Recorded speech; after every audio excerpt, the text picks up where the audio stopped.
Hi, in this session of Lead Young Institute, I'm going to tell you the number one reason why people quit their jobs and what it has to do with these light bulbs.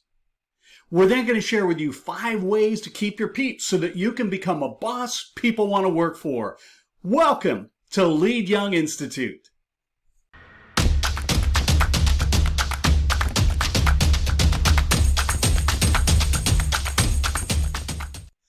The number one reason why people quit their jobs is they don't like their boss. That's right, 60 to 80% of people listed I don't like my boss as a number one reason of why they left a company.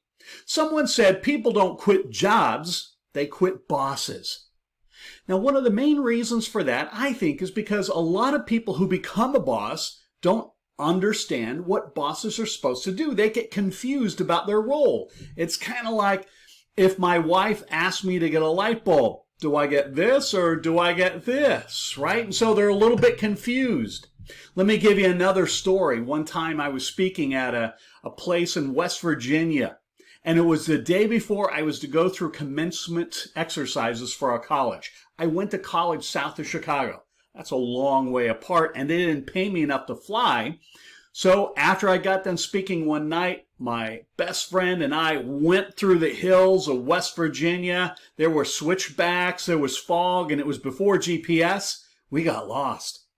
Fortunately, just a few minutes before we were supposed to go into processional, we arrived at campus, tired. Sometimes when we're a boss or a new manager, it's easy to get confused where you're at and what you're supposed to be doing. So let me give you 5 things to avoid, and it'll hopefully help you retain your people and keep a great team together.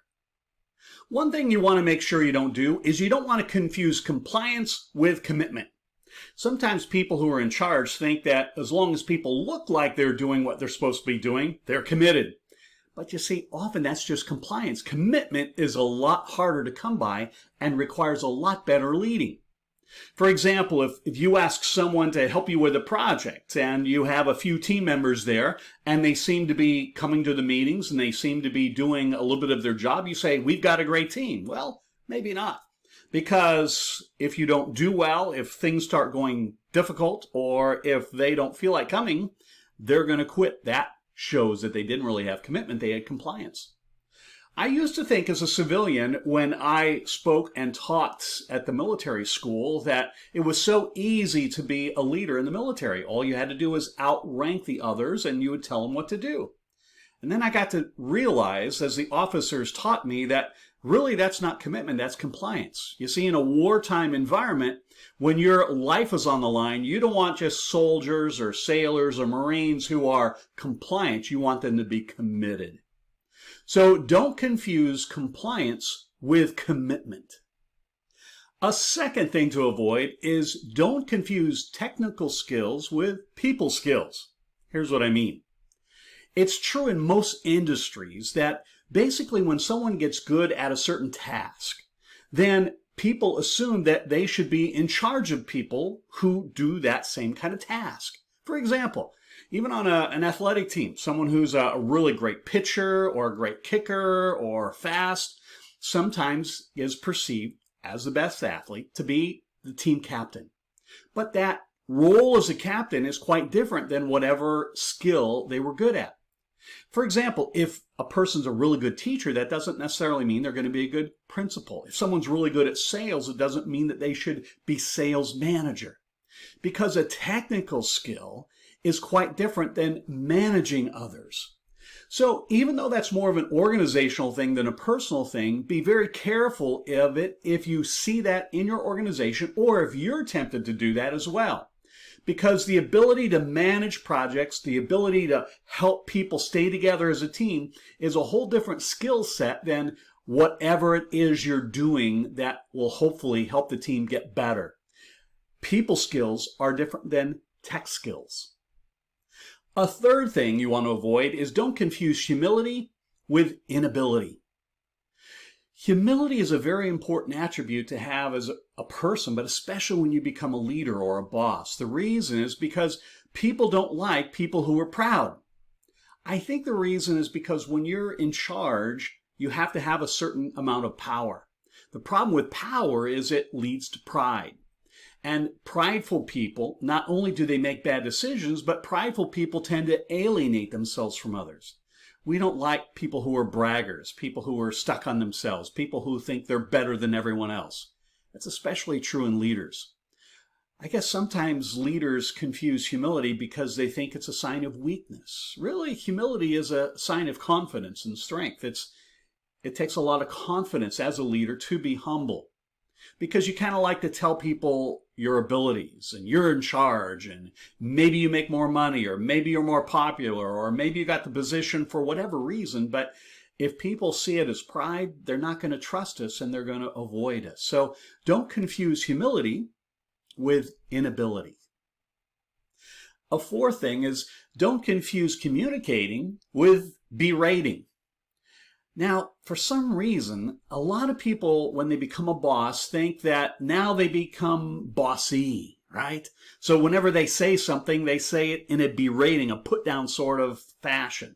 Do this, don't do this, I'm in charge here, I'm the boss.